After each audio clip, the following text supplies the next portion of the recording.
بسم اللہ الرحمن الرحیم۔ عزیز طلبہ، آج ہم سبق مرزا غالب کے عادات و خصائل پڑھ رہے ہیں۔ مرزا غالب کے اخلاق نہایت وسیع تھے۔ وہ ہر شخص سے جو ان سے ملنے جاتا تھا بہت کشادہ پیشانی سے ملتے تھے۔ جو شخص ایک دفعہ ان سے ملتا اسے ہمیشہ ملنے کا اشتیاق رہتا۔ دوستوں کو دیکھ کر باغ باغ ہو جاتے تھے اور ان کی خوشی سے خوش اور غم سے غمگین ہوتے تھے۔ اس لیے ان کے دوست ہر مذہب اور ملت کے نہ صرف دلی میں بلکہ تمام ہندوستان میں بے شمار تھے۔ جو خطوط انہوں نے اپنے دوستوں کو لکھے ہیں ان کے ایک ایک حرف سے مہر و محبت، غم خواری و یگانگت ٹپکی پڑتی ہے۔ ہر ایک خط کا جواب لکھنا اپنے ذمے فرض عین سمجھتے تھے۔ ان کا بہت سا وقت دوستوں کو جواب لکھنے میں صرف ہوتا تھا۔ بیماری اور تکلیف کی حالت میں بھی وہ خطوں کے جواب لکھنے سے باز نہ آتے تھے۔ وہ دوستوں کی فرمائشوں سے کبھی تنگ دل نہ ہوتے تھے۔ غزلوں کی اصلاح کے سوا اور طرح طرح کی فرمائشیں ان کے بعض خالص و مخلص دوست کرتے تھے اور وہ ان کی تکمیل کرتے تھے۔ لوگ ان کو اکثر بھی رنگ خط بھیجتے تھے مگر ان کو کبھی ناگوار نہ گزرتا تھا۔ اگر کوئی شخص لفافے میں ٹکٹ رکھ کر بھیجتا تو سخت شکایت کرتے تھے۔ مروت اور لحاظ مرزا کی طبیعت میں بدرجہ غایت تھا۔ باوجود یہ کہ اخیر عمر میں وہ اشعار کی اصلاح دینے سے بہت گھبرانے لگے تھے۔ بھائی ہمہ کبھی کسی کا قصیدہ یا غزل بغیر اصلاح کے واپس نہ کرتے تھے۔ ایک صاحب کو لکھتے ہیں، جہاں تک ہو سکا احباب کی خدمت بجا لایا اور اوراق اشعار دیکھتا تھا اور اصلاح دیتا تھا۔ اب نہ آنکھ سے اچھی طرح سوجے اور نہ ہاتھ سے اچھی طرح لکھا جائے۔ اگرچہ مرزا کی آمدنی قلیل تھی مگر حوصلہ فراخ تھا۔ سائل ان کے دروازے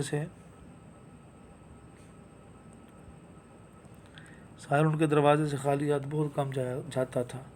ان کے مکان کے آگے اندھے، لنگڑے، لولے اور اپاہج مرد عورت پڑے رہتے تھے۔ غدر کے بعد ان کی آمدنی یعنی جنگ آزادی کے بعد ان کی آمدنی کچھ اوپر 150 روپے ماہوار ہو گئی تھی اور کھانے پینے کا خرچ بھی کچھ لمبا چوڑا نہ تھا، مگر وہ غریبوں اور محتاجوں کی مدد اپنی بساط سے زیادہ کرتے تھے، اس لیے اکثر تنگ رہتے تھے۔ مرزا اپنے دوستوں کے ساتھ جو گردش روزگار سے بگڑ گئے تھے نہایت شریفانہ طور سے سلوک کرتے تھے۔ دلی کے عمائد میں سے ایک صاحب جو مرزا کے دلی دوست تھے اور 1857 کے بعد ان کی حالت سقیم ہو گئی تھی، ایک روز چھینٹ کا فرغل پہنے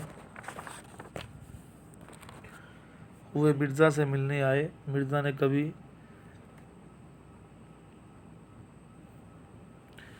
نے کبھی ان کو ملیدہ یا جامہ وار وغیرہ چوگوں کے سوائے ساقیر کپڑا پہنے نہیں دیکھا تھا۔ چھینٹ کا فرغل ان کے بدن پر دیکھ کر مرزا کا دل بھر آیا۔ ان سے پوچھا، یہ چھینٹ آپ نے کہاں سے لی ہے؟ مجھے اس کی وجہ بہت ہی بھلی معلوم ہوتی ہے۔ آپ مجھے بھی فرغل کے لیے چھینٹ منگوا دیں۔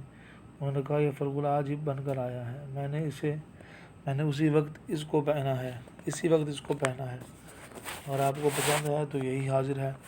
مرزا نے کہا، جی تو یہی چاہتا ہے کہ اسی وقت آپ سے چھین کر پہن لوں، مگر جاڑا یعنی سردی شدت سے پڑ رہا ہے، آپ یہاں سے مکان تک کیا پہن کر جائیں گے؟ پھر ادھر ادھر دیکھ کر کھونٹی پر سے اپنا ملیدہ کا نیا چوغا اتار کر انہیں پہنایا اور اس خوبصورتی کے ساتھ وہ چوغا ان کی نظر کیا۔ کھونٹی چھوٹا سا کل جہاں پہ کوئی کپڑا وغیرہ لٹکایا جائے۔ ظرافت مزاج میں اس قدر تھی کہ اگر آپ کو بجائے حیوان ناطق کے حیوان ظریف کہا جائے تو بجا ہے۔ حیوان ناطق بولنے والا انسان، حیوان ظریف ہنسی مذاق کرنے والا جانور، بجا ہے درست ہے۔ ایک دفعہ جب رمضان گزر چکا تو قلعے میں گئے۔ بادشاہ نے پوچھا، مرزا تم نے کتنے روزے رکھے؟ عرض کیا، پیر و مرشد ایک نہیں رکھا۔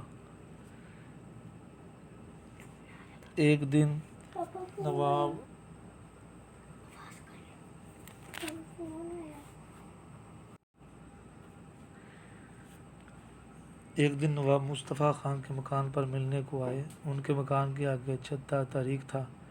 جب چھتے سے گزر کر دیوان خانے کے دروازے پر پہنچے تو وہاں نواب صاحب ان کے لینے کو کھڑے تھے۔ مرزا نے ان کو دیکھ کر یہ مصرع پڑھا: آب چشمہ حیوان درون تاریکیت۔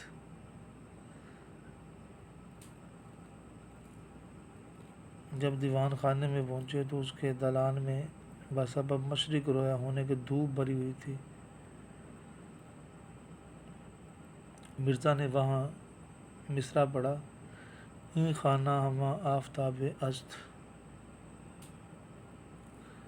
یہ جو پہلے والا مصرع اس کا مطلب ہے کہ زندگی بخشنے والا جو پانی ہے، جو چشمہ ہے، وہ اندھیرے میں ہے۔ اور دوسرا مصرع یعنی یہ گھر سارے کا سارا آفتاب سورج لگتا ہے، سورج جیسا ہے۔ ایک صحبت میں مرزا میر تقی میر کی تعریف کر رہے تھے۔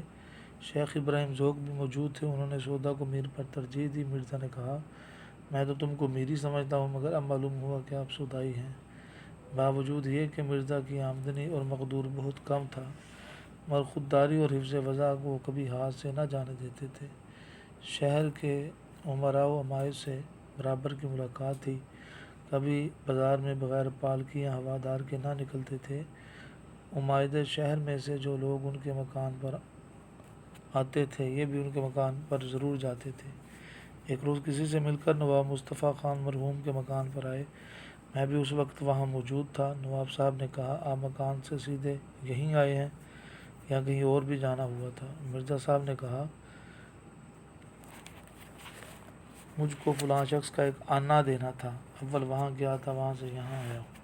ایک دن دیوان فضل اللہ مرحوم چرٹ میں سوار مرزا صاحب کے مکان کے پاس سے بغیر ملے نکل گئے۔ مرزا کو معلوم ہوا تو انہوں نے ایک رکا دیوان جی کو لکھا: مضمون یہ کہ آج مجھ کو اس قدر ندامت ہوئی کہ شرم کے مارے زمین میں گڑا جاتا ہوں۔ اس سے زیادہ اور کیا نالائقی ہو سکتی ہے کہ آپ کبھی نہ کبھی تو اس طرف سے گزریں اور میں سلام کو حاضر نہ ہوں۔ جب یہ دیوان جی کے پاس پہنچا تو وہ نہایت شرمندہ ہوئے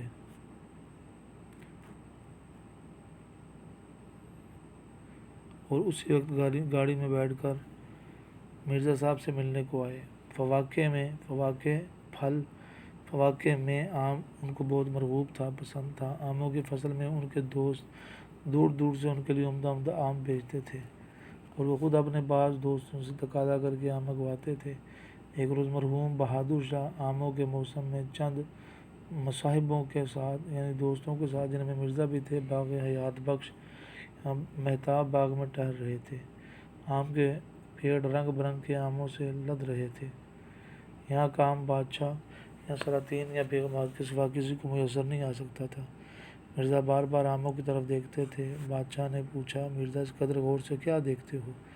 مرزا نے ہاتھ باندھ کر عرض کی: اس کو دیکھتا ہوں کسی دانے پر میرا اور میرے باپ دادا کا نام بھی لکھا ہے کہ نہیں۔